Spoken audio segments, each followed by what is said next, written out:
नमस्कार, मैं रवीश कुमार। 2024 ने हिंदुस्तान के लोकतंत्र को एक तोहफा दिया है। सरकार नहीं, विपक्ष दिया है। जिस विपक्ष को पिछले 10 सालों से कुचला जा रहा था, जांच एजेंसियों के इस्तेमाल से, न्यायपालिका में बैठे कुछ लोगों के आदेशों से, मीडिया के जरिए हिंदुस्तान की जनता ने अपनी बची हुई मिट्टी से एक विपक्ष बनाकर आज संसद के भीतर खड़ा कर दिया है। इसीलिए बीजेपी से पहले विपक्ष के नेताओं ने प्रेस कॉन्फ्रेंस शुरू कर दी। बंगाल से ममता बनर्जी प्रेस को संबोधित कर रही थीं, तो दिल्ली में राहुल गांधी, मल्लिकार्जुन खड़गे और सोनिया गांधी प्रेस के सामने आईं। राहुल गांधी ने कहा कि देश की जनता ने बता दिया है कि प्रधानमंत्री नरेंद्र मोदी अब स्वीकार्य नहीं है, ये उनकी हार है। यही बात ममता बनर्जी ने भी बंगाल में कही। ममता ने कहा कि जनता ने यह साफ साफ संदेश दिया है कि अमित शाह और नरेंद्र मोदी दोनों सरकार में नहीं चाहिए। ये एक संदेश विपक्ष की तरफ से दिया जा रहा है। कहाँ तो सबसे पहले भारतीय जनता पार्टी की तरफ से प्रेस कॉन्फ्रेंस हुआ करती थी। आप कल्पना कीजिए कि यही सीटों की संख्या 272 होती तो इस वक्त टेलीविज़न चैनलों पर सिर्फ और सिर्फ वही दिख रहे होते जिन्हें परमात्मा ने भेजा है, या जिन्होंने बिना परमात्मा से परमिशन लिए परमात्मा का नाम इस मृत्यु लोक में लिया है, जहां हर अहंकार को मिटना है। जो भी शरीर आया है उसे यहां से जाना है। लेकिन परमात्मा के नाम पर एक खराब तरीके से झूठ बोलकर उनका प्रतिनिधि बनने का दावा प्रधानमंत्री नरेंद्र मोदी ने किया। आपको एक आंकड़ा बताता हूं। राहुल गांधी की प्रेस कॉन्फ्रेंस, ममता बनर्जी की प्रेस कॉन्फ्रेंस और खड़गे साहब ने जो कहा है, हम जरूर इस वीडियो में आपको सुनाएंगे। किशोरी लाल शर्मा अमेठी से जितने वोटों से जीते हैं, नरेंद्र मोदी बनारस से उससे कम वोटों से जीते हैं। बनारस के लोगों ने नरेंद्र मोदी का मान तो रख लिया। प्रधानमंत्री को हरा देना एक बहुत बड़ी बात होती है, लेकिन नरेंद्र मोदी को 1,52,000 से जो जीत मिली है, बनारस ने उनके अहंकार को कम कर दिया। बनारस की जनता की एक खूबी हुआ करती थी जो 10 साल में कहीं खो गई थी, और वो खूबी थी स्वायत्तता। वो किसी को भी वोट करती थी वहां की जनता, मगर बोलने में, सोचने में उसकी करुणा, उसकी अभिव्यक्ति, उसकी मुखरता का कोई जवाब नहीं। लेकिन 10 साल में नरेंद्र मोदी ने उस बनारस को केवल मोदी मोदी करना सिखा दिया। कार्टून के स्ट्रिप जिस तरह से होते हैं, पट्टियां होती हैं, दीवारों पर उस तरह की आकृतियां बना दी गईं, ये समझकर कि लोगों के रंगों के प्रति या आकृतियों के प्रति यही औसत समझ है कि आप खराब तरीके से भी इलेक्ट्रॉनिक बोर्ड लगा दें, जनता उसी पर मोहित हो रही है। लेकिन बनारस की कुछ और जरूरतें थीं। बनारस ने 2019 में काशी विश्वनाथ कॉरिडोर के समय जो तबाही मचाई गई थी, उसे बर्दाश्त कर लिया था। लेकिन 2024 में लगता है बनारस से बर्दाश्त नहीं हुआ। अजय राय की इसमें तारीफ की जानी चाहिए। तीसरी बार यह उम्मीदवार भारत की राजनीति में अकेला ऐसा उम्मीदवार है जो तीसरी बार नरेंद्र मोदी के सामने जाता है, और इस बार उनकी जीत का जो फासला है वो 4.5 लाख से अधिक था 2019 में, उससे कम कर देता है। बहुत कम वोटों से नरेंद्र मोदी की जीत है। तो एक तरह से बनारस में नरेंद्र मोदी चुनाव हार गए हैं। अपने नेतृत्व में उन्होंने एक 400 की संख्या का अहंकारी नारा दिया था, वो संख्या भी हार गए। 300 का नारा देने लगे, वो संख्या भी हार गए। जिस कश्मीर का नाम लेकर, और मैं अक्सर कहता हूं, धारा 370 की राजनीति ने यूपी बिहार के लड़कों को 10 साल नहीं 20 साल तक के लिए बर्बाद कर दिया। किसी को धारा का ध पता नहीं, 370 का 70 पता नहीं, लेकिन गांव गांव में लोगों को इस झूठ की राजनीति ने इन लड़कों को बरगलाया, और उन्हें लग रहा था कि वे कश्मीर की कोई लड़ाई लड़ रहे हैं। जबकि उन्होंने ये बात नहीं देखी कि इसी कश्मीर में जब चुनाव हुए तो बीजेपी वहां से भाग गई। चुनाव से पहले बीजेपी कश्मीर से भाग गई। कमजोर हो चुके और कमजोर कर दिए गए विपक्ष पर नरेंद्र मोदी हमेशा हमला बोलते रहे, क्योंकि गोदी मीडिया उनका पार्टनर था, हर हमले को जायज ठहराता था। लेकिन कश्मीर से जब बीजेपी भाग गई, तभी मुझे लगा कि इस नेता ने जो मजबूत होने की भाव भंगिमा बनाई है, उसमें बहुत खोट है, उसके भीतर बहुत कमजोरियां हैं। जब सीटों की संख्या कम हो गई तो सबसे पहले उन्हें मीडिया के सामने आना चाहिए था, लेकिन मैं जानता था कि वो नहीं आएंगे। अगर वो 300 सीटें उन्हें आई होती, अगर 400 सीटें आई होती, राहुल गांधी और मल्लिकार्जुन खड़गे तो फिर भी आते, हारने के बाद भी आते, सत्ता से कोसों दूर पीछे रह जाने के बाद भी आते, लेकिन नरेंद्र मोदी नहीं आते और नरेंद्र मोदी नहीं आए।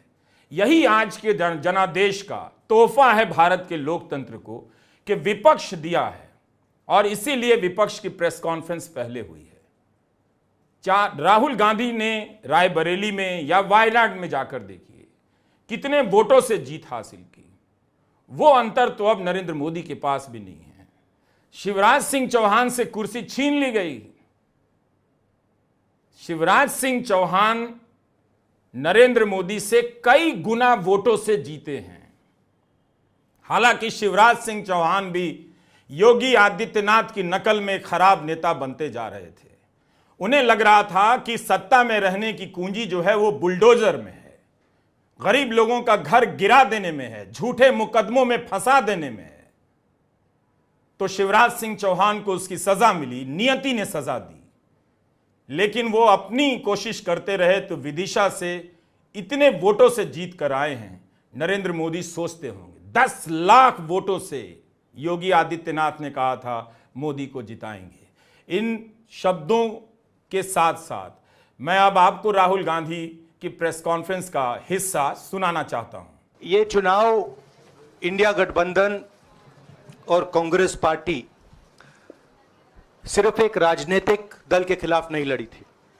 ये चुनाव हम बीजेपी, एक राजनीतिक दल, हिंदुस्तान के इंस्टीट्यूशंस, हिंदुस्तान का जो पूरा गवर्नेंस का स्ट्रक्चर है, इंटेलिजेंस एजेंसीज, सीबीआई, ईडी, ये सब, आधी जुडिशरी, इन सब के खिलाफ हम लड़े थे, क्योंकि इन सब संस्थाओं को, इन सब इंस्टीट्यूशंस को नरेंद्र मोदी जी ने और अमित शाह जी ने कैप्चर करा, धमकाया, डराया।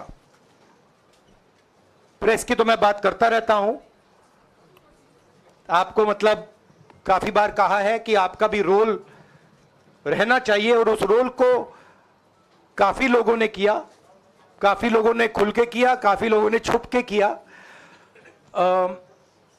और आपके इमोशंस कहां थे हमें मालूम है। लड़ाई संविधान को बचाने की थी, कॉन्स्टिट्यूशन को बचाने की थी। और मैं आपको सच बताऊं तो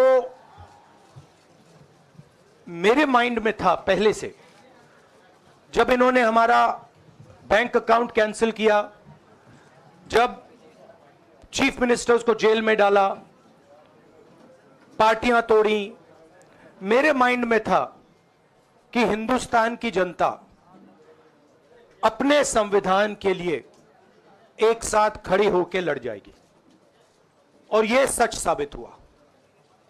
मुझ में भरोसा था, और मैं हिंदुस्तान की जनता से, इंडिया गठबंधन के पार्टनर्स से, कांग्रेस पार्टी के हमारे सब नेताओं और बब्बर शेर कार्यकर्ताओं से दिल से धन्यवाद करना चाहता हूं। आपने संविधान को बचाने का पहला और सबसे बड़ा कदम ले लिया है। कांग्रेस पार्टी ने इस चुनाव में, कांग्रेस पार्टी के सब नेताओं ने 2-3 चीजें की। सबसे पहले हमने इंडिया गठबंधन के पार्टनर्स की रिस्पेक्ट की, उनकी जो विशेष थी उनको हमने साथ लिया, और आपने देखा होगा कि जहां भी गठबंधन लड़ा हम एक होके लड़े। दूसरी बात, कांग्रेस पार्टी ने क्लैरिटी से हिंदुस्तान को एक नया विजन दे दिया है, pro poor vision, pro production vision Hindustan को इंडिया गठबंधन ने साफ दे दिया है। ये जो हमारा परफॉर्मेंस हुआ है, इंडिया गठबंधन का परफॉर्मेंस हुआ है, इसके पीछे कॉन्स्टिट्यूशन, जो रिजर्वेशन पर बीजेपी ने आक्रमण किया, गरीबी, अदानी जी के आपने स्टॉक्स तो देखे होंगे, देखे हैं वो स्टॉक्स उनके, तो बड़ी इंटरेस्टिंग बात है। जनता अदानी जी को मोदी जी से डायरेक्टली कोरिलेट कर रही है। मोदी जी की हार होती है, स्टॉक मार्केट कहता है भैया मोदी जी गए तो अदानी जी गए, मतलब डायरेक्ट रिलेशनशिप है, करप्शन की रिलेशनशिप है। और देश ने नरेंद्र मोदी जी को साफ कह दिया है कि हम आपको नहीं चाहते हैं। And this is the main thing that this election has said. The country has unanimously and clearly stated, we do not want Mr. Narendra Modi and Mr. Amit Shah to be involved in the running of this country. We do not like the way they have run this country. We do not appreciate the way they have attacked the constitution. We do not appreciate the way they have run this country for the last 10 years. So that is a huge message to Mr. Narendra Modi. I'd like to thank everybody who has participated in this election. I am extremely proud of the people of India. I am extremely proud of the people who have resisted this onslaught on the constitution. और अंत में मैं आपको कह दूं कि इसको बचाने का काम हिंदुस्तान के सबसे गरीब लोगों ने किया है, सबसे गरीब लोगों ने किया है, मजदूरों ने किया है, किसानों ने किया है, दलितों ने किया है, आदिवासियों ने किया है, पिछड़ों ने किया है। इन लोगों ने इस कॉन्स्टिट्यूशन को बचाया है। इस कॉन्स्टिट्यूशन, ये कॉन्स्टिट्यूशन देश की आवाज है। बहुत सारे लोग ने इसको नहीं बचाया, चुप रह गए थे, मगर हिंदुस्तान के सबसे गरीब लोग, सबसे कमजोर लोग खड़े हो गए और उन्होंने इस कॉन्स्टिट्यूशन को बचाया। मैं उनका धन्यवाद करना चाहता हूं, उनसे कहना चाहता हूं कि कांग्रेस पार्टी आपके साथ खड़ी है। जो हमने आपको वायदे किए थे, हम वो वायदे आपके लिए पूरे करेंगे। जाति जनगणना, महालक्ष्मी, ये हमारे वायदे हैं। राहुल गांधी ने कहा कि नरेंद्र मोदी और अदानी के स्टॉक में कोई संबंध है। जनता भी जानती है, जैसे जैसे नरेंद्र मोदी हारने लगे, अदानी के स्टॉक्स गिरने लगे। दोनों भ्रष्टाचार के पार्टनर हैं, राहुल गांधी ने कहा। पर राहुल गांधी ने एक और बात जो कहनी चाहिए थी वो उन्होंने नहीं कही। बात यह है कि प्रधानमंत्री नरेंद्र मोदी और गृह मंत्री अमित शाह दोनों ऑन रिकॉर्ड ये कह चुके थे कि 4 जून को शेयर बाजार में उछाल आएगा। इस उछाल की उम्मीद में कितने लोगों ने पैसे लगाए होंगे, कितने आम लोगों ने नरेंद्र मोदी और अमित शाह पर भरोसा कर शेयर बाजार में पैसे लगाए होंगे और वो आज डूब गया होगा। तो इन दोनों पर भरोसा कर जिस किसी ने भी पैसा लगाया है, आज उसके पैसे डूब गए होंगे। उसी तरह से इन दोनों पर भरोसा कर जिस किसी ने भी 10 साल भरोसा किया, उसने खुद अपनी आंखों से देखा कि देश का क्या हाल बना दिया गया। 30 लाख करोड़ आज शेयर बाजार में लोगों ने गंवाए हैं। ये मीडिया की रिपोर्ट है, आंकड़े बदलते रहते हैं। 30 लाख करोड़। अब आप सोचिए कि देश को इन दोनों महानुभावों ने, इनमें से एक परमात्मा के भेजे हुए हैं, एक का पता नहीं। एक ही ने दावा किया है कि परमात्मा ने उन्हें भेजा है, और परमात्मा का भेजा हुआ आदमी शेयर बाजार में पैसे लगाने के लिए कह रहा है। परमात्मा ने भी कभी नहीं सोचा होगा। शेयर बाजार में पैसा आपसे लगवा रहे थे, तो आप में से किन किन लोगों ने, मुझे बताइएगा कमेंट में इस वीडियो के, शेयर बाजार में परमात्मा के भेजे हुए इस व्यक्ति के कहने पर पैसे लगाए और आज आपका पैसा डूब गया। क्या आप रकीबुल हुसैन को जानते हैं? नहीं जानते हैं। मीडिया 10 साल से इस देश में सिर्फ एक ही आदमी को नेता बना रहा है। आप अवधेश प्रसाद को जानते हैं, जिन्होंने फैजाबाद में बीजेपी के उम्मीदवार को हरा दिया। आप किशोरीलाल शर्मा को नहीं जानते हैं, जिन्होंने नरेंद्र मोदी से ज्यादा वोट से विजय हासिल की है। आप रकीबुल हुसैन को नहीं जानते हैं, जिन्होंने 9,20,000 वोट से बदरुद्दीन अजमल को हराया है। रकीबुल हुसैन कांग्रेस के उम्मीदवार हैं असम के धुबरी से। उन्हें 13,46,000 वोट मिले हैं। अब आप सोचिए, आप रकीबुल हुसैन के बारे में नहीं जानते हैं और आपको दिन रात जिस नरेंद्र मोदी के बारे में बताया गया, बनारस से 1,52,000। कमाल है। यह रिपोर्ट कार्ड देखकर खुद ही उन्हें इस्तीफा देकर और अब सच्चे मन से कन्याकुमारी जाना चाहिए। उस दिन तो नाटक के लिए गए कि वोट मिल जाएगा साधु सन्यासी की भाव भंगिमा में देखने के लिए। आप सत्यजीत रे की महापुरुष देखिएगा, फिल्म है, आपको यह कहानी समझ में आ जाएगी। भारतीय राजनीति में, धर्म में यह कहानी तो बहुत दोहराई जाती है आम जनता को ठगने के लिए। भारत की राजनीति में भी इस कहानी को छोटे स्तर पर कई बार दोहराने की कोशिश हुई है। कई ऐसे बाबा, साधु, सन्यासी आए जो संत होने के नाम पर सांसद बन गए और ठग के दुनिया को चले गए। लेकिन बड़े स्तर पर प्रधानमंत्री के द्वारा बाबा बनकर लोगों को ठगने की कोशिश कभी नहीं हुई। और अब आगे आपको मल्लिकार्जुन खड़गे की प्रेस कॉन्फ्रेंस का छोटा सा हिस्सा सुनाता हूं। ये जो रिजल्ट है जनता की रिजल्ट है और ये जनता की जीत है और लोकतंत्र की जीत है। हम पहले से यही कह रहे थे कि ये लड़ाई हमारी मोदी वर्सेस जनता है, लोग हैं। तो 18वीं लोकसभा के चुनाव में हम विनम्रता से जनमत को स्वीकार करते हैं।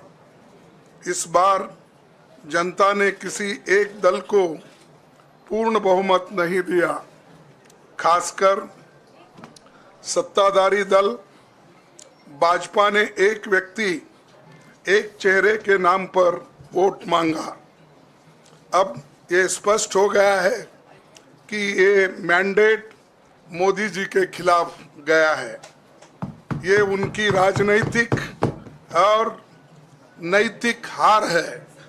जो व्यक्ति बार बार अपने नाम से ही हर जगह वोट मांगते थे, उनकी ये बहुत बड़ी हार है और नैतिक दृष्टि से ये तो उनको बहुत बड़ा नुकसान हुआ है।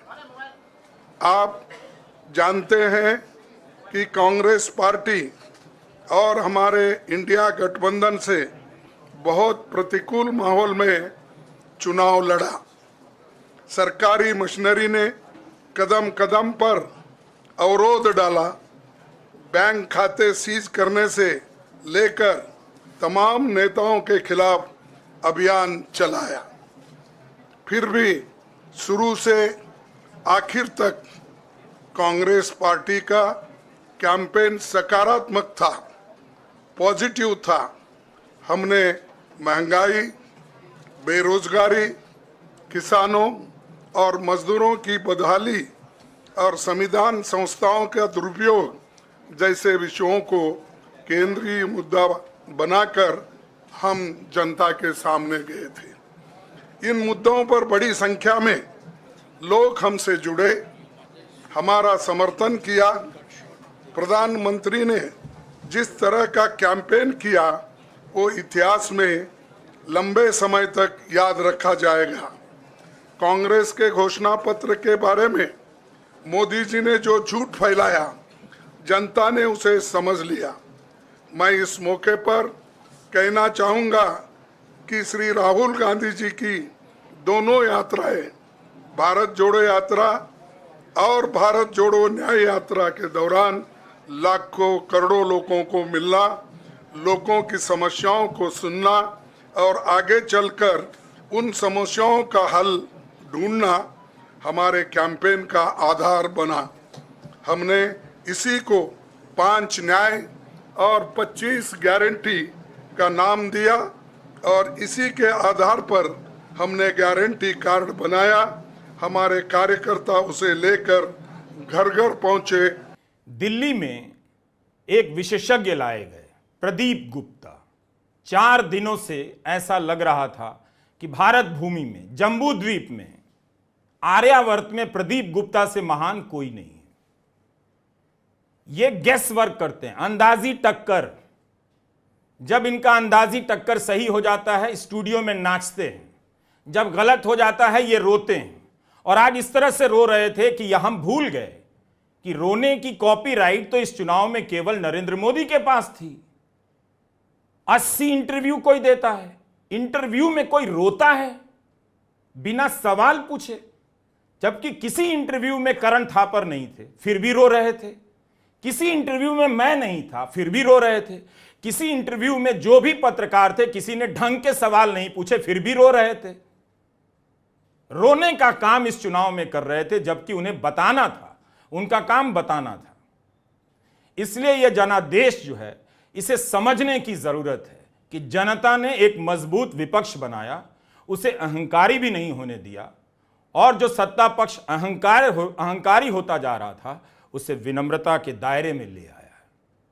80 इंटरव्यू, अग्निवीर का कोई सवाल नहीं, इलेक्टोरल बॉन्ड पे कोई काउंटर सवाल नहीं, ढंग से कोई सवाल नहीं, 80 इंटरव्यू दे रहे हैं जिससे एक हेडलाइन नहीं निकल रही है, और इंटरव्यू को बड़ा छापने के लिए 9 फोटो छापे जा रहे हैं। क्या आपको लग रहा था कि देश की जनता ने समझना हमेशा के लिए बंद कर दिया है? वो कभी संडे को वीकेंड पे 3 से 4 के बीच भी नहीं सोचेगी, मॉर्निंग टाइम में भी नहीं सोचेगी, 24 घंटे के लिए, साल भर के लिए सोचना बंद कर दिया है।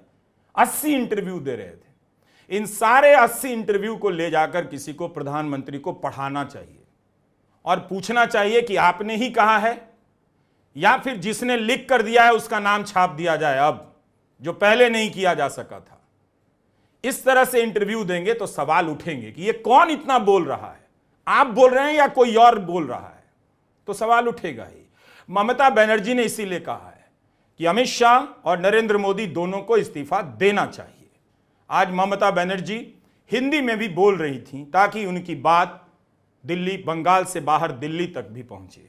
एग्जिट पोल ने, प्रदीप गुप्ता के एग्जिट पोल ने और दूसरों के एग्जिट पोल में भी, हम नहीं जानते किसके एग्जिट पोल ने कितना नंबर दिया, लेकिन बंगाल से किस तरह से टीएमसी को फिर से यह खेल हुआ। विधानसभा चुनाव में भी टीएमसी को हरवाया जा रहा था और बीजेपी को जितवाया जा रहा था। लोकसभा में भी वही खेल हुआ, और नतीजा क्या हुआ कि आज ममता बनर्जी नरेंद्र मोदी से पहले प्रेस कॉन्फ्रेंस कर रही थी, नरेंद्र मोदी का पता नहीं था। अब देखिए, जो अयोध्या लेके ऐसा कांड किया है, अयोध्या में हरा है। मोदी जी का सीट में क्या है, पोस्टल बैलेट में भी हरा था। मैंने जो सुना, पहले तो 5 लाख वोट में जीता था, अभी क्या हुआ? इतना अहंबाद किसी के लिए ठीक नहीं है, हमारा लिए भी ठीक नहीं है। हम तो आज इतना आशीर्वाद जनता को मिला है कि हमारा सिर हम नीचू करने चाहते हैं। हम जनता को कहने चाहती हूँ रविंद्रनाथ टैगोर का भाषा में कि हमार माथा নত করে দাও হে তোমার চরণ দুলার তলে, সকল অহংকার হে আমার ডুবাও চোখের জলে। আমাদের কোনো কৃতিত্ব নেই, সবটাই মানুষের কৃতিত্ব। আমি মানুষের চোখের ভাষা বুঝি। 2.5 মাস 3 মাস ধরে কোনো ইলেকশন চলতে পারে না। যদি 3 মাস ধরে ইলেকশন চলে, বছরে একবার পঞ্চায়েত, একবার মিউনিসিপ্যালিটি, একবার লোকসভা, একবার विधानसभा, একবার बाई इलेक्शन, तो डेवलपमेंट का काम नहीं होता है। तो इसी के लिए जो कानून मोदी जी ने किया है, 147 एमपी को एक्सपेल करके, वो कानून अभी कामयाब नहीं होगा। इसी के लिए कि 2/3 मेजोरिटी तो नहीं मिला। 2/3 मेजोरिटी नहीं होने से कॉन्स्टिट्यूशन अमेंडमेंट नहीं होता। आप लोगों को पता है ना? पता है तो न पता नहीं है? जो हारा है उसको लिए हमारा कोई दुख नहीं है। हमारा पार्टी को अगर जो हारा भी है उसको हारा गया है रुपया देके, मैं तब भी उसको कंग्रेचुलेट करने चाहूंगी कि वो लोग हिम्मत से लड़ा। जो जगह में हम जीता उसमें हम जनता को कहेंगे they are the man of the match. हम आज का चुनाव में इलेक्शन कमीशन को जो रोल है, हम कहने चाहूंगी कि ये बीजेपी का कमीशन का तरह काम किया। They are just like his master voice of BJP. जो कंप्लेन किया वो कम किया। हम रिकाउंटिंग चाहते हैं तो नहीं देता है। बीजेपी को क्यों दिया रिपोल, हमको क्यों नहीं देते हैं? इसका मतलब यही होता है वो चालाकी से मोदी का सीट आओ 10 बड़ा बढ़ाने चाहते हैं। लेकिन प्लीज याद रखिए, जो सच होता है वो सच आता है। मोदी जी बहुत सारे पार्टी को तोड़ा है, अभी जनता ने उसको तोड़ दिया, उसको मोरल तोड़ दिया है। इसी के लिए मैं तो चाहूंगी किसी के ऊपर डिपेंडेंट नहीं होके आपको पहले रिजिग्नेशन करना चाहिए। इसी के लिए प्राइम मिनिस्टर का बाद नतून प्राइम मिनिस्टर होने से रिजाइन करना है। ये तो कॉन्स्टिट्यूशन का प्रॉब्लम है, कॉन्स्टिट्यूशन का सिस्टम है। चीफ मिनिस्टर को भी करना पड़ता है नया गवर्नमेंट के लिए। लेकिन हम चाहते हैं मोरल ग्राउंड से मोदी जी रिजाइन करें। 2024 4 जून ये हमारा 8वां वीडियो है। इस वीडियो में हमने विपक्ष के 3 नेताओं के प्रेस कॉन्फ्रेंस कवर किए। मैं जानता था कि इस चुनाव में विपक्ष को गोदी मीडिया नहीं दिखाएगा, लेकिन आज जनता ने इस तरह का जनादेश दिया है कि विपक्ष को भी दिखाना पड़ रहा है। उसकी बात भी स्टूडियो में बराबर से पहुंच रही है। यही तो संतुलित जनादेश है। कुछ आपकी बात भी पहुंचे, कुछ हमारी बात भी पहुंचे। हमारी बात ना पहुंचे, किसी सेठ को भेजकर चैनल खरीदवा लेते हो। नमस्कार।